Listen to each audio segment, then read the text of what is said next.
O Ministério da Fazenda publicou nesta terça-feira uma portaria que estabelece um prazo para bloquear as empresas de apostas. Ainda não se regularizaram aqui no Brasil. As que não se regularizaram, o site ou o aplicativo que não tiver autorização terá, então, as operações suspensas por aqui. Repórter Marília Ribeiro chegando, acompanhando. Qual o objetivo do governo com essa medida? Marília, boa noite para você, bem-vinda e bom trabalho.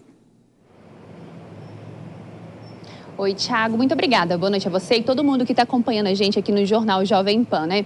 Pois é, segundo o ministro da Fazenda, Fernando Haddad, o objetivo dessa portaria não é gerar arrecadação, mas sim cuidar da saúde pública. Ainda de acordo com Haddad, é necessário enfrentar a dependência psicológica que é causada por esses jogos de aposta. Ele ainda também destacou que o Ministério da Saúde deve também trabalhar em conjunto para poder dar condições e para poder atender aquelas pessoas que passam por essa dependência. Segundo ainda Haddad, toda forma de dependência tem que ser tratada pelo Estado. Nós separamos essa fala do ministro para ouvir agora.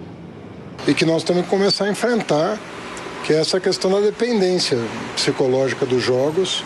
Desde 2018, que foi legalizado o jogo eletrônico no Brasil, ficou 4 anos sem regulamentação e nós estamos vendo a necessidade premente de começar a colocar ordem nisso e nos associarmos ao Ministério da Saúde, que há muitos relatos, né, de problemas de saúde que estão nos chegando, de dependência que estão nos chegando, e o objetivo da regulamentação é esse, né? É criar as condições para que nós possamos dar amparo.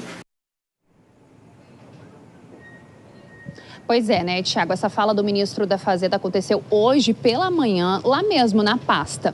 E de acordo com o texto que foi publicado hoje no Diário Oficial da União, a partir do dia 1º de outubro deste ano, aquelas empresas que não solicitaram ao Ministério da Fazenda para que elas possam atuar a partir do ano que vem, não solicitaram aquela autorização, elas não poderão continuar fazendo essas operações aqui no Brasil a partir do dia 1º de outubro. E essas empresas terão todas as suas atividades suspensas, ou seja, apenas aquelas empresas que solicitaram essa autorização até esta segunda-feira, dia 16 de setembro, vão poder atuar no Brasil a partir do dia 1º de outubro até dezembro. Isso porque, a partir do dia 1º de janeiro de 2025, essas empresas, logo após uma análise feita pelo próprio Ministério, elas vão poder atuar aqui no Brasil de forma legal. É claro, seguindo algumas regras, leis e regulamentos que devem ser, elas vão poder atuar. Thiago, por outro lado, né, a gente também procurou pelas empresas de apostas. Elas lançaram uma carta aberta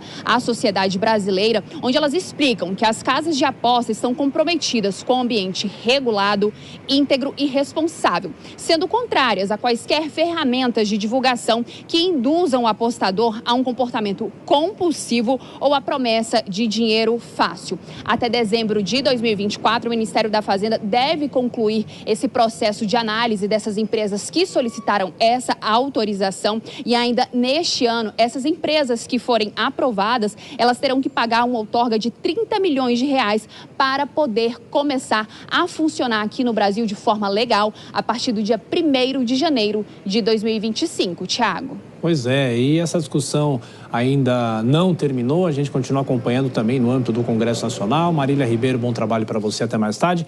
Bom, Dora Kramer, esse é um grande desafio e aquela história, né? O governo, obviamente, quer arrecadar com isso, mas será que há, sim, essa preocupação com a saúde?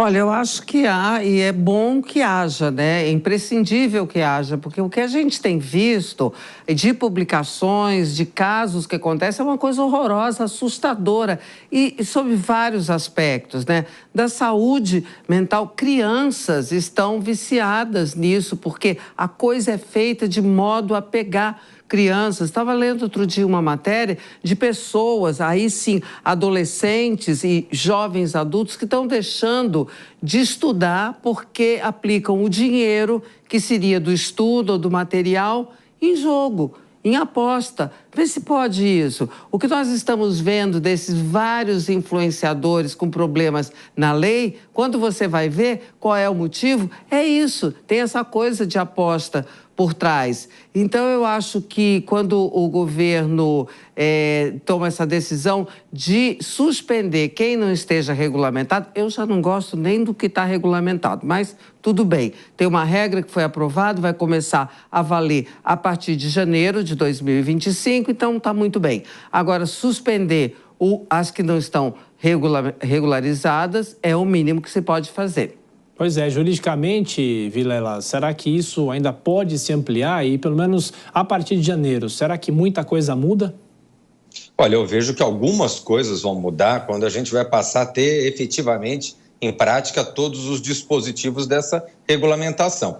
Vejo que nesse primeiro momento é muito acertado você ter uma restrição àquelas empresas que de fato estão irregulares e que não têm com isso as condições mínimas de funcionamento exigidas, e eu vejo um aspecto importante que todo o tipo de instrumento que possa causar algum tipo de vício ou algum tipo de dano social mais significativo, ele eventualmente pode ser liberado, mas em determinadas condições. Da mesma forma que com propagandas de cigarro ou de bebida tem sérias restrições, as propagandas ligadas a esse tipo de atividade de aposta também devem ter restrições, como forma de não influenciar negativamente, especialmente aqueles grupos mais vulneráveis ou de jovens e crianças.